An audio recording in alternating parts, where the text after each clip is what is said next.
Welcome to another episode of Random Ish with Sanja. What's crack-a-lackin'? How you doing? How you doing? Hey, I got my energy again. Yay! So I've started a new gig, in case you did not know. I'm back on full-time radio, 102.5 in Hartford, Connecticut, launched a couple weeks back. And I am loving the music that is on the station. It has taken me back. I love it. It's R&B and throwbacks. Steve Harvey's doing the morning show. I am doing middays. And then we've got Keith Sweat in the evenings with the Sweat Hotel. It's super dope. I'm loving it. But it is 100% taking up way more time than I thought it would. They're like, oh, don't worry about it. It's only going to take you a few minutes. And I was like, there's no way it's going to take me. Yeah, anyway. Oh, I probably should have said that, right? Okay, I'll be going live soon, but yeah, I got to get used to it first and see how much of time I could commit, okay? Anyways, moving on, because see, things like this, I barely had time to get that other episode up. It took me forever just to get the editing done and there was like no editing to do. I was just sleepy. I couldn't pull it together for nothing in the world. But there has been some interesting things happening in the past couple of weeks. So therefore, I had to pull it together and get this second episode out before the end of April. 2 a month. That's the goal. That's the intention. That's what we stick it to. But anyway, sister needed some time. So thank you. I appreciate you. There's like 92 other episodes. So there's plenty of other random-ish moments for you to hang out with me. And we'll talk about everything, all the good stories I got coming up for you in 2 and 2. It's only going to be 2 seconds.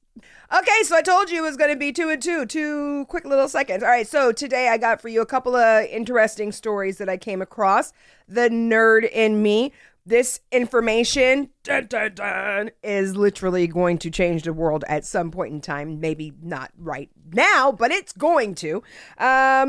Something that I saw a couple of weeks back that I wanted to talk about, but now I'm finding myself more in alignment and ready to conversate about that. The cheating respectfully and monogamy. And then, of course, I had a conversation about monogamy and women's actual status versus the status that we quote unquote have right now.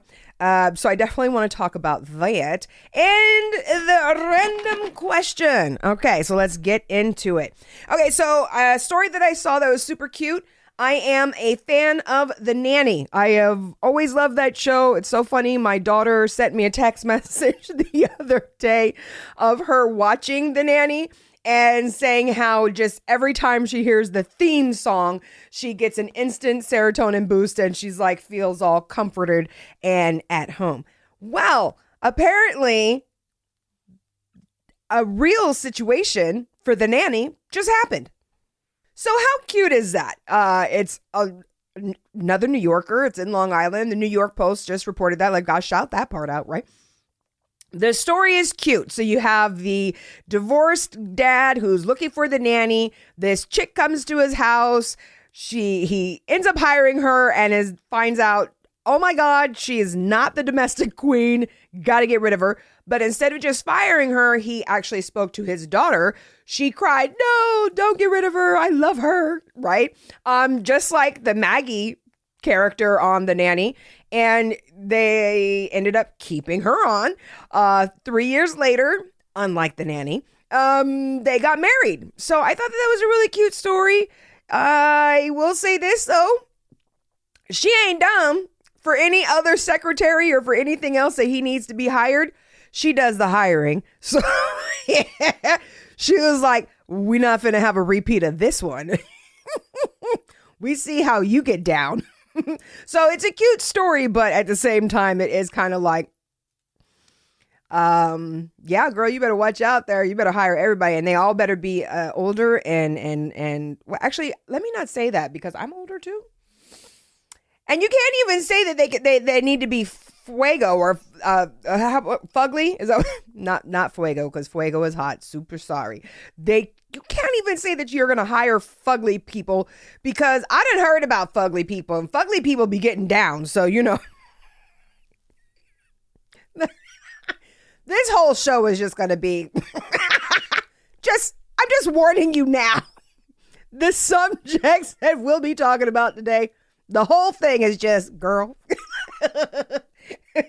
All right, speaking of girl, let me move on. Chris Rock. Yes, okay, so we all know about that situation. All right, so he said he's not going to talk about it until he's getting paid. He started a tour, Death of the Ego, something like that. And the mention that he gave to it is that when he walked out, he was like, it's all right. I'm all right. I'm healing from the cuts and bruises. And then kind of like left it at that. He has let everybody know his family is definitely being way more vocal about it than he is. But he did say, I'm not going to talk about it until I'm getting paid. Now, I'm bringing this up because I need to know. Ray J, you know Ray J is... Ray J is doing too damn much. I can't. Okay, but anyway, Ray J is hollering and screaming that he got investors that have got $50 million on a fight between him and Will Smith. So I'm just kind of curious, you know, because I feel like Chris Rock keeps leaving it open-ended as if there's something more that's going to be coming, right? So could this possibly be it? A $50 million payday? Instead of it being a ring, they should have them do stand-up against each other. You know what I mean? Has Will even done stand-up? I bet you he could be pretty funny, right? Like if they did like a stand-up battle against each other, that would be dope. I think that would be kind of cool instead of having them like actually in a ring trying to fight. Because I don't think anybody wants to see it. I can't imagine that fight would actually be good to watch. It would be sad. You know what I'm saying? And I don't mean I just mean because who wants to see two older brothers fighting? Like there's just so many political issues with that, like two big names. There's just too many issues. It would be sad. We can't see that. So Ray J gone somewhere with that idea. And, you know, Chris Rock, we'll see what happens what he's talking about as far as getting paid for him to talk about it. Getting paid to talk about something. Hey, so there is something in the Financial Times. They are actually talking about manifesting. Manifesting is becoming a serious subject for a lot of people. We will be talking about all of that kind of good stuff a little bit later. So I just wanted to talk about the manifesting real quick because I'm going to relate this next story to manifesting a little bit. Okay? So I'm sure there's quite a lot of people who believe in manifesting who also believe in UFOs, right? Because at this point in time, we kind of all believe in UFOs. We believe in UFOs so much that they changed the name. I forgot what it's called now. It's like unidentified flying aerial thing or aerial thing, something, UFA or something. Unidentified flying aerial object, something like that. It's like not UFO anymore. Anyways, so I came across this article that I was like, wow. I was going to use it for the nerd in me, but I kind of feel like I need to be able to delve into it just a little bit. So let's just chop it up right now. Okay, so you just saw it. The Pentagon has released about 1,500 pages of information about UFOs. Now, again, is this happening because they're no longer called UFOs? I mean, we changed the name, so now we're willing to admit that some of these things are out there. Now, I just want to preference before we get into this story, because just because they have documents, and it's not, some of these documents are like actual documents and pictures of things flying around in ways that makes you go, and then some of them are just recounts from people. And so I do want to, before we get into this, say that just because somebody said that this is what happened and that this is what they experienced does not necessarily make it true. However, in some of these papers, some of these reports, like there's evidence. Bum, bum, bum. Okay, so let's get into this, right? So the Pentagon, there is the Freedom of Information Act, the FOIA, that has caused these papers to be released. April 5th of this year is when they got released. So this is kind of new information, unless you already know. Unless you're already deep into the UFOs, then you've already seen it, I think, probably on Gaia or something like that. Okay. Anyways, so what happened was the Advanced Aerospace, because I got to make sure I'm saying this correctly, because this is like the JIT ish. Okay. So the Advanced Aerospace Threat Identification Program, AATIP for short, had a secretive program that ran from 2007 to 2012. All right. And now it was never actually classified as like top secret or anything like that. But most people never heard of this program. This was an actual program run by our government. Okay. So here's the dealio. In 2017, the top dude stepped down. Yeah. Okay. And so that's the reason why it's been in the news, because he stepped down from this program and started to release some of the footage that they found and was like, yo, the government is not telling us there's freaking aliens or unidentified whatever objects you want to call it. So the program has begun. Now, we've talked about the fact that they do have the program, a totally different program, and probably don't actually know the name of it because there's several of them that they've got going on. But these reports are saying that people have experienced some not pleasant things from their encounters with extraterrestrial vehicles. Okay. So some of these are, there's been burns, radiation burns. There's been memory wiping. There have been an unexplained pregnancy. Like, this is super deep, super just like, wait, what? And all of this information, because of course I'm not going to sit here and tell you all about it, but you can go to The Sun and go look at some of this information yourself. Because like I said, it's all been released. It's been declassified because of the FOIA. So have at it, my friends. I mean, I think that we all believe that there's obviously got to be some other type of living objects somewhere in this galaxy, or maybe we are just a hologram of somebody else's dream and we're AI and, you know, da-da-da-da-da and all of that good stuff. But if logic works the way it's supposed to, right, and we see life here on Earth, then that makes us conclude that there must be some other planet somewhere that is going to have life like Earth does. So, yeah, and according to these reports, there's obviously life going on somewhere. Welcome back to Random Ish with Sanja. So I told you we got a very interesting show for you today. Lots of stuff going on out there in the galaxy that we all need to be aware of. And this next story is something that, well, okay, so I had a conversation about like 2 weeks ago that was out of the blue and made me say, let me Google some of this information real quick. And it left me a little perplexed. Not to mention my own personal experiences in life lead me to have sometimes out of the box thinking on relationships.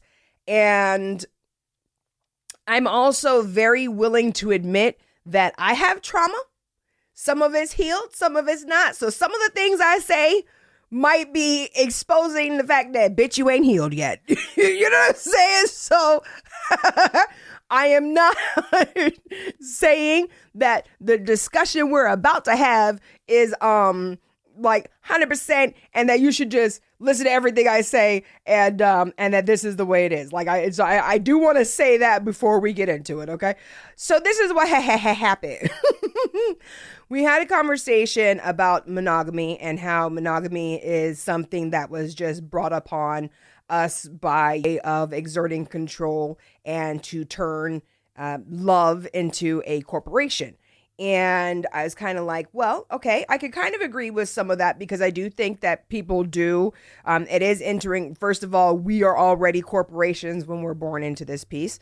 And that with a marriage, it's a union of two corporations deciding that they're going to do business together.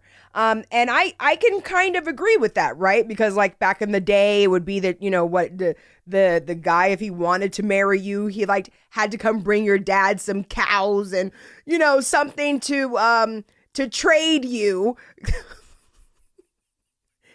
so that this next man could take care of you and that you would then produce heirs for his family. Even when you say things like that, it just sounds crazy as I don't even know what, right? Anyways, okay, so what has happened, we've moved out of those days and we are now calling ourselves being in relationships by choice. Or are we? I don't know if some of those relationships are happening because, oh my God, as I saw one man put it, that as soon as a woman gets married, she's now wealthy because she can now bank on her husband's money. I was just like, oh, that is such archaic thinking. I freaking can't with you. Red flag on the play. Oh my gosh. So anyways, with all of that being said, what I would like to conversate about is this cheating respectfully that I saw. Okay, so we had the conversation about monogamy. And I mean, I've talked about my stance on relationships several times on this podcast. It's the whole reason why we have the podcast, so I can be open about how I be feeling about certain situations. And honestly, I have kind of always felt that I believe that monogamy is 100% possible. Anybody could do it. I think that it's a choice that you make. But I do kind of feel like society and some of us have made it impossible, you know what I mean, for us to really think that that's what everybody is doing. Okay, so I don't want to generalize and say that everybody is cheating, but a lot of people are cheating. Okay, so there was this study that was done where 120 undergraduate students were asked questions, and it's all male. They are gay and straight, and they were asked whether or not they were monogamous, and they were asked about whether or not they were in love. And 78% have cheated on the person that they're with, even though they say that they love them and they have no intention on leaving that person.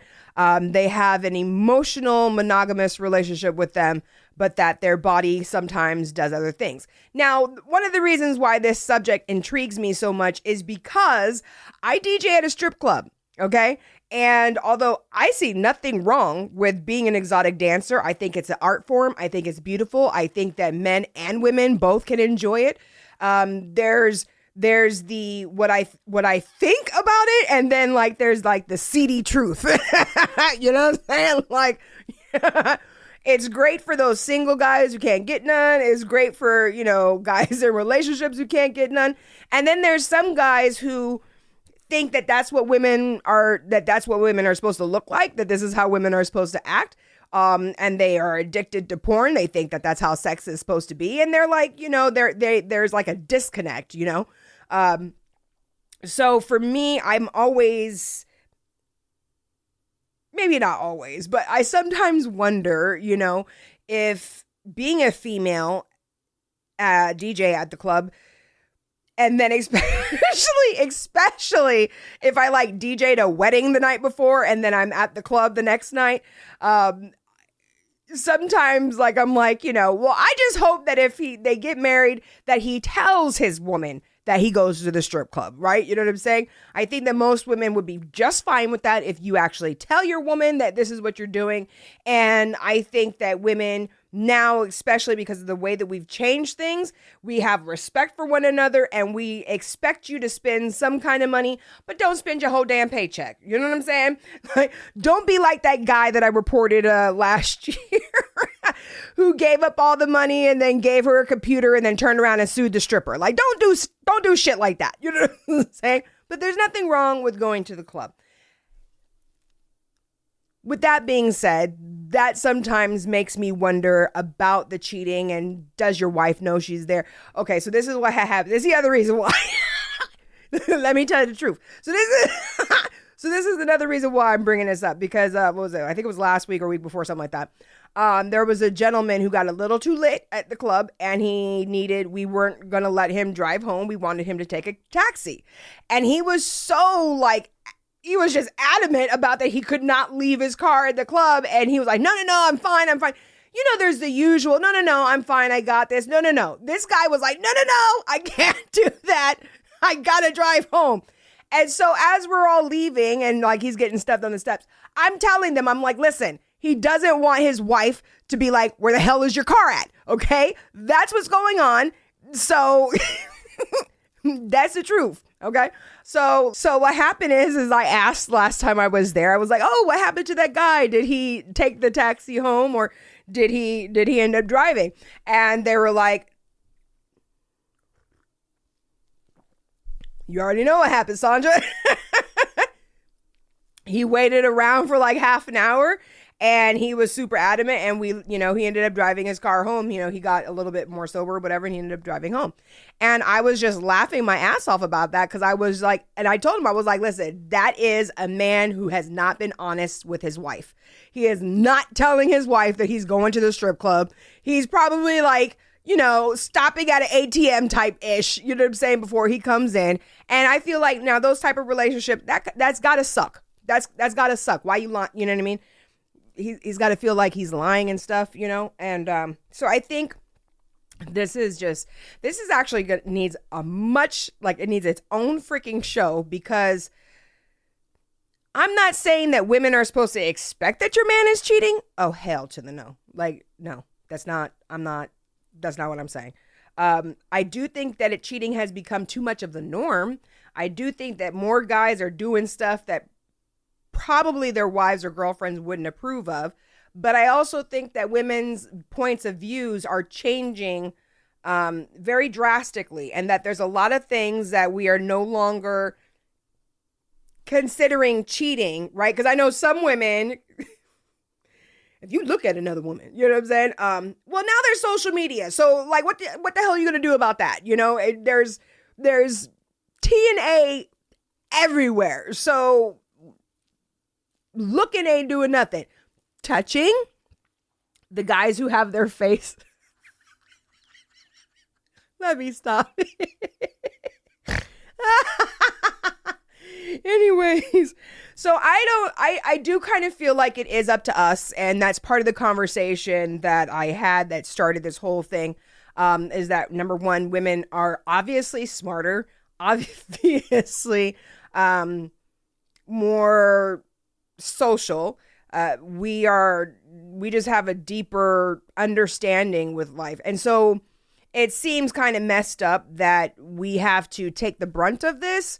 But I think that if women were to unite a little bit more, that we could kind of nip this thing in the bud just a little bit, right? Because they can't do it without us. I mean, unless, of course, they're, swinging that way, then they don't need us at all. But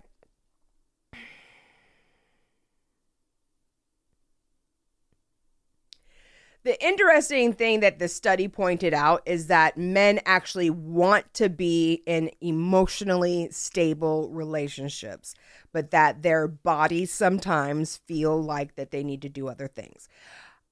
My question is, because I don't feel like there will be any honest studies where women are concerned until society shifts thinking on sexuality a little bit, because I feel like women will always say, oh no, we don't cheat. Oh, you know what I mean? Like, of course the jokes are in the culture. We know that women do just as much. We are a lot more sneaky, you know what I'm saying? Than fellas are, but I feel like women aren't allowed to be seen as cheaters, if that makes any sense. I feel like instead of women being seen as gold diggers, now it's women are being seen as smart. Women are being seen as, looking to mate with the man on her level. So I do feel like things are changing and things are shifting.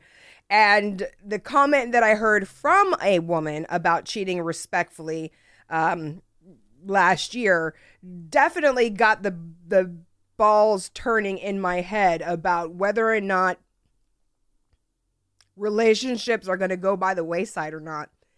But are relationships and marriages and things like that going to continue to go, or are we starting to see a new trend of the fuck buddy turning into the fuck partner?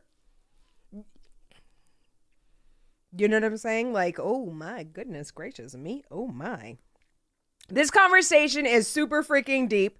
And we could just go on and on and on and on and on about this thing, but I got to get to the nerd in me, because this story that I just saw is going to, when they get it together, it is going to change the game.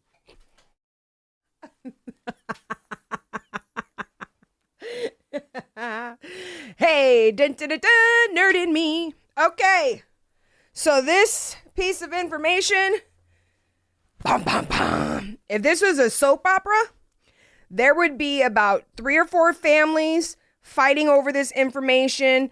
And if this was like The Young and the Restless, Victor would be all over it. Okay, have you heard and seen the pictures? They have been able to turn skin cells back 30 years. Guys, no. All right, let me tell you. Let me show you the picture. Yes. Okay, guys, it's happening. Okay, so let me just preface this first. They cannot actually take this to trials yet, because the changes that they are doing with the cells, they are afraid that it is going to put you at more risk for cancer. So until they figure out how to balance that part out, it will not be coming out or anything like that yet. I'm just telling you this because it is like, and in my opinion, related to manifesting. All right. Okay. So you saw the picture right there. So basically what's going on is they took 53-year-old cells, okay, and they put it through a process, because this is a Nobel Prize winner, so I want to make sure that I'm saying his name correctly. They took a process called IPS developed by Shinya Yamanaka, and he is a researcher at Koto University in Japan. All right. Okay, so basically what he did is he was able to take some cells and turn them into stem cells by exposing them to some molecules, right? And then what these guys did at this institute is they built on his work and exposed these cells for less time. And the result was the skin cells acted like they were 30 years younger. Okay. Dun, dun, dun. Super cool. Now, how am I relating that to manifesting? Because when they broke down the process of it, what they were describing is that the cells lost their identity. And when they lost their identity, they were then able to regenerate neuroplasticity and then take on the new information and then start acting, so on and so forth, 30 years younger. So my whole thing is with this is I was like, that is dope. Okay. Now, of course, they just, like I said, that they cannot put it out and they can't take it to trials yet because of the risk of the cells being manipulated like that. It could cause cancer. In my opinion, I think that this is something that we could probably do on our own with our thinking and with our brainwaves. And if we had the proper, if you have the proper training on getting in touch with your intuition and being in contact and in touch with source energy or dark matter, however you want to put that. The reason why I say that I equate this with manifesting is because when you are trying to manifest something, when you're wanting to manifest something, you're wanting to, number one, realize that it's already done. Number two, you're wanting to take on a new identity, especially when you're using manifesting for like changing your life or for getting a new job or for any and everything. Okay. What happens is that you've got to leave that old identity behind and you've got to take on the new identity. And as you take on that new identity and in your mind, as you hold that thought and then the brain starts firing and then, you know, your genies of the universe causes coincidences to happen and you're following the impulses and you're being in the right time at the right place. And this quote unquote new life is being revealed to you. It was already there. So in my opinion, it's the same thing. I think we probably can do that a little bit with our own selves. That if we can get our minds to be younger, not for nothing. I talk about it all the time. I feel like our generation, and perhaps the generation right before mine, is that we are already changing things. We don't look the same as the generations before. We are looking younger. And especially, I feel like my generation, some of us look younger than the 20-year-olds who are out right now. So I think that we're on to something, and I think that even with our own mental powers, this might be something that we're able to do. So therefore, we don't have to have the risk of having some tool come in and manipulate our cells in order to get them to act some kind of way and then causing, side effects that we don't necessarily want. So again, they done did it, y'all. They done used the science technology to turn back skin cells 30 something years. And I mean, actually did it. And in my opinion, it is just a big old, hey girl, you could do it too. Use your mind. Oh. Well, I'm totally running over on my time, but that's what happens sometimes. I got a little carried away with my cheating respectfully conversation just because, Oh man, I'm just saying. As soon as society lets both male and female express their sexuality openly, and we are on the way to that. We are 100% on the way to that. However, society loves it when perfect bodied women express themselves sexuality. Not necessarily women that they don't deem as attractive. You know what I'm saying? So as soon as we get to the point where everybody is allowed to express themselves, I think that, oh man, we about to take it to a whole nother level. And yes, I just find it, I also find it funny that these are some of the things that we've been asking for. We've been asking for the freedom to express. So don't be shocked when things are not expressed the way that you think they should be expressed, okay? Allow everybody their freedom of expression, even if you don't agree with it. And there's a lot of discussion that's happening right now that people are not agreeing with. So that's a whole nother show. We ain't gonna get into that right now. Right now, it's time for the random question. Okay, hopefully it's not. Oh, okay. Well, this is going to be an easy one to say. This is going to be a no. Okay, so today's random question. Boom, boom, boom. Would I have 20 kids? That's going to be a nope. And I want to give a shout out real quick because this isn't related to this guy who was asking me to be on the podcast because his parents had 21 kids and he was number 19 and he was the only one to graduate from college. And I was like, wow, that's crazy. 21 children. Lord, your parents was busy. Yeah. And and I was just like, and that would probably be the end of that conversation. So that's why we haven't had him on yet. But you did inspire me with a random question. So I can't. Yeah, today is today. It is what it is. Oh my God. Let me get my ass out of here. April has been a blessing of a month. It's been super, super dope. I am very, very, very happy. 7 days a week we are on right now. Yes. Monday through Friday, 102.5. You can listen to it online, hartford's1025.com. 96.7 The Buzz on the weekends, The Buzz 967. And of course, thank you so much for watching and putting up with my happy ass. And today, whatever, it's all good. Have you manifested that car? Did you get the job? Did you lose the weight? Did you also leave that abusive relationship? Yet you still feel anxious and unhappy? Don't really know why? After all, you're tapping in. You're manifesting. You've got things coming to you. Why aren't you happy? What if I could help you flip the switch of understanding on what truly manifesting is instead of motivating yourself to create your life? Once you understand this, it really is going to get very fun for you, much easier to get over things. Also, you're going to be in a higher vibration, so a lot of the crap is not going to be coming to you. But when it does, and if it does, you're going to handle it completely different than how you ever have before. I'm talking about manifesting beauty. It is tapping into the energy, using the chaos as a catalyst to what you want. There's a couple of books out there, and I just want to help you by telling the stories of how I picked up on it and how you can pick up on it and start applying it to your life. Not list writing, not rules, not affirmations, none of that. I mean, those things are great, But this is really day-to-day, real life, second-to-second, moment-to-moment, co-creating with the universe.